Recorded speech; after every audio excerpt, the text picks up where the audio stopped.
یہ لوگ کس چیز کی نسبت ایک دوسرے سے پوچھتے ہیں؟ کیا اس بڑی خبر کی نسبت جس میں یہ اختلاف کر رہے ہیں؟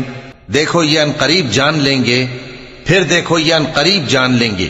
کیا ہم نے زمین کو بچھونا نہیں بنایا اور پہاڑوں کو اس کی میخیں نہیں ٹھہرایا؟ اور ہم نے تم کو جوڑا جوڑا پیدا کیا، اور نیند کو تمہارے لیے موجب آرام بنایا، اور رات کو پردہ مقرر کیا، اور دن کو معاش کا وقت قرار دیا، اور تمہارے اوپر 7 مضبوط آسمان بنائے اور آفتاب کا روشن چراغ بنایا، اور نچڑتے بادلوں سے موسلا دھار میں برسایا تاکہ ہم اس سے اناج اور نباتات پیدا کریں اور گھنے گھنے باغ۔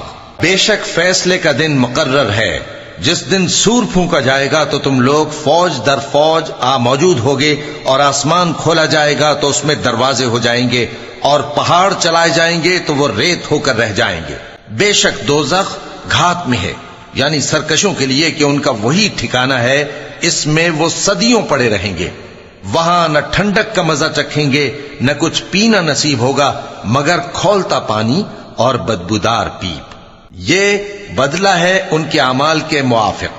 یہ لوگ حساب آخرت کی امید ہی نہیں رکھتے تھے اور ہماری آیتوں کو مسلسل جھٹلاتے رہتے تھے، اور ہم نے ہر چیز کو لکھ کر محفوظ کر رکھا ہے۔ سو اب مزہ چکھو، ہم تم پر عذاب ہی بڑھاتے جائیں گے۔